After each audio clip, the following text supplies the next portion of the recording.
우리가 흔히 생각하는 전통적인 방산산업은 몇 가지 뚜렷한 특징이 있습니다. 무기 하나 개발하는데 기본 10년씩 걸리고 가격은 수백억에서 수조 원을 호가하죠. 그러다 보니 대형 국영 기업이나 소수의 거대 방산 대기업이 시장을 독점하는 구조였습니다. 그런데 지금 우크라이나가 보여주는 드론 산업은 완전히 궤를 달리합니다. 우선 개발 주기가 연 단위가 아니라 수개월 단위로 엄청나게 빠릅니다. 생산 규모 역시 몇 대 수준이 아니라 수십만, 수백만 대를 찍어내는 대량 양산 체제죠. 게다가 무기를 만드는 주체도 군이나 정부뿐만 아니라 민간 스타트업, 중소기업, 심지어 드론 동호회까지 국경 없이 참여하고 있습니다. 그러니까 예전처럼 소수의 비싼 무기 중심이 아니라 다품종, 소형, 저가 플랫폼을 끊임없이 개량하고 쏟아내는 일종의 IT 스타트업형 방산 모델이 지금 흑해와 우크라이나 전장에서 실험되고 있는 겁니다. 우크라이나가 일으킨 가장 큰 변화는 바로 방산 생태계의 수평화입니다.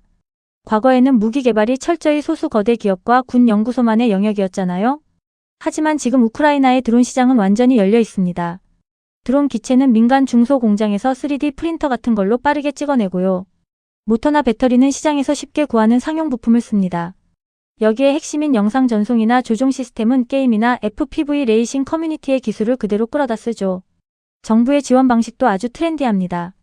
드론 기체 한 대당 얼마 하는 식으로 보상금을 주거나 실전에서 성과를 내면 추가 인센티브를 얹어주는 성과 기반 보조금 제도를 도입했습니다. 민간 기업들이 눈을 불을 켜고 전쟁에 뛰어들게 만든 거죠. 결과적으로 우크라이나는 방산업 특유의 높은 진입 장벽을 완전히 허물고 민간의 혁신이 곧바로 전장으로 이어지는 구조를 만들었습니다. 이건 단순한 군사기술의 변화가 아니라 방산 경제가 돌아가는 메커니즘 자체가 바뀐 엄청난 케이스입니다. 흑해에서 벌어지는 해상드론 전쟁도 마찬가지입니다. 이걸 단순히 러시아 군함을 공격해서 부쉈다로만 볼 게 아니라 해군 플랫폼 시장의 경제성이라는 관점에서 볼 필요가 있습니다. 원래 해군력은 간단하게 계산됐습니다. 더 크고 더 비싼 군함을 얼마나 많이 가지고 있느냐가 곧 해군력이었죠. 하지만 해상드론은 이 계산식을 완전히 파괴합니다. 한 척에 수천억 원이 드는 거대 군함과 한 대에 수천만 원에서 수억 원짜리 해상드론 수십 대가 맞붙는 싸움인 건데요. 우크라이나는 이 가성비 싸움이 실제로 통한다는 걸 전 세계에 증명하고 있습니다. 소형 해상드론이 러시아 흑해 함대의 상륙함과 초계함을 잇따라 타격하니까 러시아 입장에서는 그 비싼 군함을 전방에 배치하기가 경제적으로 너무 부담스러워진 겁니다. 결국 일부 함정들을 후방 기지로 뺄 수밖에 없었죠. 즉 비싼 무기가 값싼 무기에게 경제적으로 밀리는 순간이 바다에서 현실로 나타난 겁니다. 앞으로 해군력 투자를 고민하는 국가들에게 거대 군함 몇 척을 사는 것보다 저렴한 무인 해상 플랫폼을 최대한 확보하는 것이 새로운 전력 증각 지표가 될 수 있다는 강력한 신호입니다. 조금 더 경제적인 용어로 풀어볼까요? 전통적인 방산은 전형적인 카펙스, 즉 초기 대규모 투자 모델입니다. 전투기나 군함을 한번 비싸게 사오면 수십 년 동안 감가상각해가며 오래 쓰는 구조죠. 하지만 드론 중심의 방산 경제는 완전히 다릅니다. 기체는 싸고 수명이 짧아서 금방 소모됩니다. 대신 생산, 정비, 부품 공급 그리고 소프트웨어 업데이트가 끊임없이 반복되죠. 이건 민간 기업들이 말하는 오펙스, 즉 운영비 중심 모델이나 심지어 구독형 비즈니스 모델에 훨씬 가깝습니다. 실제로 지금 우크라이나의 드론 기업들을 보면 기체를 한번 팔고 끝내는 게 아닙니다.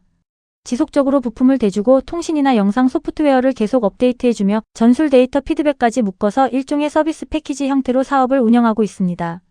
결국 미래 방산 시장의 승자는 완벽한 무기, 딱 하나를 파는 회사가 아니라 전쟁이 벌어지는 동안 드론 기체와 부품, 그리고 소프트웨어 서비스를 끊임없이 공급하는 플랫폼형 방산 기업이 될 가능성이 큽니다. 우크라이나는 지금 그 패러다임 전환을 실전에서 가장 먼저 테스트하고 있는 셈입니다. 그렇다면 이 전쟁이 끝난 뒤 우크라이나의 드론 산업과 방산 경제는 어디로 향하게 될까요? 첫째는 글로벌 방산 수출의 새로운 허브가 될 겁니다. 전장에서 뼈저리게 검증된 저가 실전형 드론 솔루션은 국방 예산이 넉넉하지 않은 중소국이나 개발도상국에게 엄청나게 매력적인 옵션입니다. 비싼 나토 표준 무기 대신 우크라이나식 가성비 드론 패키지를 도입하려는 수요가 폭발할 수밖에 없습니다.